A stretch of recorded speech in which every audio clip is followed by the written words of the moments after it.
Bonjour à tous et à toutes, bienvenue à la Foire de Pau. Merci à l'équipe de Créa Sud et à l'équipe de la Foire de nous inviter sur leur plateau. Je me présente Gabriel Blaise, chef d'édition à la rédaction de Sud-Ouest Béarn à Pau. Et nous avons choisi pour cette édition de la Foire d'inviter 3 nouveaux exposants qui vont se présenter par eux-mêmes. Ils sont tous les 3 dans le secteur du bien-être. On va commencer par Pierre Martin. Bonjour Pierre. Bonjour, moi c'est Pierre, entreprise Medomai, spécialisée dans le drainage lymphatique, méthode Renata Franca. Je suis installé sur Borde. Léa Morera. Moi c'est Léa, j'ai 24 ans et je suis la créatrice de la marque Tarbez Wailoa. Voilà, merci de m'inviter aujourd'hui. Et Charlotte Danty. Oui, bonjour. Donc moi je suis créatrice de bougies éco-responsables et je suis basée à Gand. D'accord. Comme je le disais, donc vous êtes tous les 3 dans le secteur du bien-être qui représente une dizaine d'exposants cette année. Il y a un petit pôle qui a été créé sur les 180 exposants de la foire. Et donc c'est votre première foire. Comment ça se passe? Comment vous avez été amené d'abord à y participer? Et puis comment qu'est-ce que vous en attendez, Pierre? Alors moi j'ai reçu un appel de Julie qui m'a dit il y a la foire de Pau, format 3 jours, est-ce que ça t'intéresse? J'ai trouvé le concept super intéressant et le fait de rencontrer des gens. J'ai une clientèle qui vient beaucoup d'Instagram et de bouche à oreille, donc de passer du virtuel au réel, ça me paraissait intéressant. Oui, donc rappelez-nous ce que vous pratiquez. Alors moi je suis spécialisé dans le drainage lymphatique, le remodelage, le visage, donc c'est des soins vraiment spécifiques, une méthode brésilienne très connue maintenant et voilà, donc je suis venu la présenter aux personnes qui ne la connaissent pas encore. D'accord. Charlotte, comment ça s'est présenté pour vous? Eh ben, moi je suis paloise depuis très longtemps et je sais que c'est un événement phare de l'année que cette foire. Je me lance à peine avec les bougies et c'est vrai que j'ai pas de boutique physique. Je suis surtout chez des revendeurs, dans des boutiques, des salons de coiffure esthétique et donc j'ai voulu aller directement à la rencontre du public. Moi aussi je suis beaucoup sur les réseaux sociaux et sur mon site internet, donc ça fait du bien de rencontrer des gens et de pouvoir voir leur réaction devant nos services et nos produits. Et Léa, pour vous? Alors moi j'ai participé au salon Girly Color à Kobios-Los où j'ai fait la rencontre de plein d'auto-entrepreneurs comme moi dans le secteur du bien-être et du coup c'est là où j'ai rencontré Julie qui m'a démarché, qui m'a demandé si je serais intéressée de faire la foire de Pau et j'ai répondu positivement, pourquoi pas, une Tarbez à Pau, c'est parti. Alors, il y a quelque chose qui m'interroge sur la question du bien-être, qui se développe. Il y a des salons du bien-être un peu partout. Là, il y a un pôle bien-être au sein de la foire de Pau. C'est ce paradoxe que je vois entre la période, on ne va pas reparler des crises, mais la période qu'on vit où on a l'impression qu'on se ressente sur les besoins primaires des gens. Et on pourrait penser que le bien-être, c'est quelque chose dont les pratiques de bien-être ne sont pas forcément quelque chose dont on a besoin comme un besoin primaire. Et pourtant, au contraire, on a l'impression que les gens vont à la recherche de ces pratiques. Comment vous voyez ça, Charlotte? Qu'est-ce que ça vous inspire? Moi, je trouve qu'on a vécu tous une période assez difficile et qu'on a besoin, justement, c'est fait partie de ces besoins-là, que de se recentrer sur soi, que de se recentrer sur son apparence physique, sur son bien-être mental et psychologique et psychique et tout ça. Je pense que beaucoup de gens sont en recherche de ça avec tout cet enfermement qu'on a eu et voilà. Oui, que vous disent les clients justement à ce propos? Est-ce que c'est des gens que vous aviez déjà vus avant la crise? Ça fait longtemps que vous pratiquez tous les 3? Donc, vous êtes jeune peut-être? Ça fait 1 an et demi pour moi. D'accord. Moi ça fait 3 ans. Oui. Moi, ça fait moins d'1 an. D'accord. Et les gens maintenant c'est leur rendez-vous mensuel, on va dire, c'est leur moment de bien-être. Okay. Donc, Et c'est vrai que les bougies aussi, on s'en sert pour avoir ce moment, pour créer ce moment-là de bien-être et de penser à soi aussi. De mon côté, les vêtements, c'est quelque chose pour moi qui fait partie maintenant de nos besoins. On s'habille pour se faire plaisir et pour être bien dans sa peau. Et pour moi, c'est quelque chose de primaire. Et je pense aussi que les gens ont besoin de savoir que mes vêtements sont produits de façon éco-responsable et surtout socialement parlant humain dans des usines Fairware. Donc c'est des usines qui mettent en avant le bien-être des salariés. Et aujourd'hui, je suis là aussi pour présenter le bien-être des salariés dans une usine au salon du bien-être aussi. D'accord.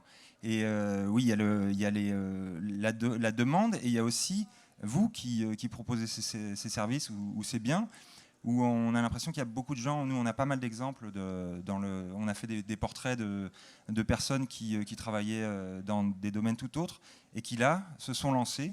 Comment vous vous êtes lancé et pourquoi, Pierre? Est-ce que vous vous souvenez? Ça fait pas si longtemps. Je me souviens. Non, j'ai toujours été attiré par le bien-être et j'ai été formé au massage facial japonais il y a 3 ans. J'ai commencé à masser et ça m'a passionné. Et après, de fil en aiguille, j'ai fait de plus en plus de formations.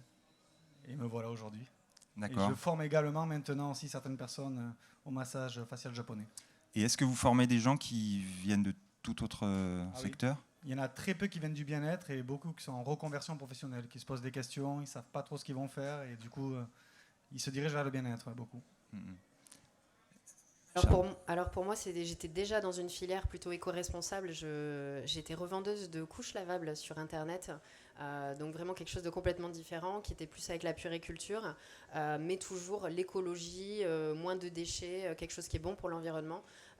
Et donc finalement, cette période est un petit peu passée pour moi. Après avoir fait ça pendant 5 ans, c'est vrai que le milieu de la puériculture était moins intéressant pour moi, mais j'avais quand même à cœur de garder des valeurs éco-responsables, bonnes pour l'environnement. Et c'est vrai que je n'utilisais plus de bougies dues à tout ça. Et j'ai créé donc la bougie que moi j'aurais voulu avoir, c'est-à-dire sans produits toxiques et qui est bonne pour la maison et pour la planète. Oui, d'un point de vue technique, vous pouvez nous expliquer en quoi ça consiste? J'utilise essentiellement de la cire de soja, donc qui est naturelle et biodégradable. Celle-ci est fabriquée en Europe, sans OGM, sans pesticides, sans herbicides. J'utilise de la cire d'abeille également, que je vais chercher chez les apiculteurs du coin. Donc là, c'est hyper local. En ce qui concerne les parfums, je les choisis uniquement, ça s'appelle sans CRM et sans phthalate. Et donc les CRM, c'est des cancérigènes en fait, okay. Et des perturbateurs endocriniens. Donc je les bannis complètement des parfums que j'utilise pour pouvoir avoir un impact sur la santé beaucoup moindre. Et Léa, vous parliez d'éco-responsabilité aussi, donc qu'est-ce qui vous a poussé? Comment vous vous êtes lancé? Alors moi, je sors d'un master dans une école de mode. J'ai fait un master en management et marketing de la mode. Et je voulais à tout prix travailler dans le luxe. Et en fait, en me rendant compte, en lisant des livres, en me renseignant, en faisant des stages, je me suis aperçue que le luxe, ça représentait pas du tout mes valeurs et pas du tout ma personnalité et ce que j'avais envie de transmettre aux personnes.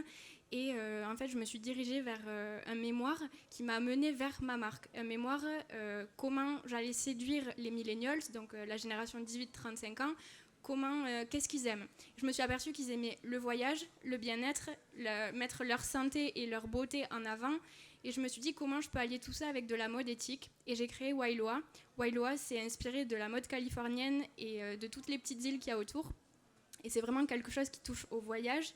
Je produis qu'avec du coton bio ou du polyester recyclé. Et je travaille avec beaucoup de labels. Donc il y a EcoCert, on travaille aussi avec le Fairware, le vegan. J'ai beaucoup de labels sur ça. Et c'est vraiment quelque chose sur lequel je suis très pointilleuse. Et on fait broder dans une usine à Toulouse. D'accord. Et vous sentez que les clients viennent vous voir vraiment avec cette aspiration? Parce qu'il y a la mode, voilà, vous venez de la mode, donc il y a évidemment une notion esthétique. Totalement. On se rend compte surtout que les personnes aiment le côté surfwear. Ils cherchent le voyage, l'été. En tout cas, notre génération aime beaucoup ça. Donc, je me suis vraiment servi de ça pour créer ma marque. Et autour des marques surfwear, on n'a pas forcément beaucoup de marques éthiques. Donc, c'est ça vraiment que j'ai voulu créer et retransmettre parce qu'on a une génération qui est quand même ambitieuse et qui aime beaucoup l'écologie, le développement durable. Et c'est vraiment ça que je veux transmettre. Et dans le luxe, c'était pas possible? En tout cas, pas à mon échelle. D'accord. Peut-être un petit mot sur la foire en elle-même. Donc, comment ça s'est passé là, votre arrivée? Vous êtes là pour combien de temps? C'est les 3 jours. Hein, donc la foire, je rappelle, se déroule sur 3 jours ce premier week-end. Et le second sera consacré à l'agriculture. Donc là, vous avez un petit stand, c'est quelle taille? Vous avez donc un salon de massage, mini salon de massage? Un mini salon, ouais. J'ai 9 mètres carrés, Mm. donc j'ai de quoi exposer. J'ai ma table de massage avec un peu d'intimité. Et je propose des soins du visage d'une demi-heure pendant toute la foire, jusqu'à D'accord. dimanche soir. D'accord. Les horaires, rappelez-nous? Je crois qu'on finit à 21h et dimanche à 17h. Et demain, on réattaque à 10h du matin. D'accord. Et vous, donc c'est plus de l'expo de vos produits. Vous avez eu le temps de vous... Exposition, démonstration, essayage, petits moments entre filles ou entre hommes aussi, parce que j'ai pas que des vêtements pour femmes, je fais aussi l'homme et l'enfant. D'accord. Charlotte? Et donc, moi, c'est le tout début. Il est à peine, je crois, 1h de l'après-midi. C'est ouvert depuis 3h, donc c'est un peu tôt pour le dire. Mais en tout cas, toutes mes bougies sont là à la vente. D'accord. Oui, d'ailleurs, on vous a arraché à vos stands respectifs. Vous n'avez pas forcément des collaborateurs pour vous remplacer. Donc, je vais vous libérer. Je vous remercie beaucoup d'avoir accepté notre invitation. Merci à Merci vous. beaucoup. Et puis, bonne foire à tous. Merci. Merci. Au revoir.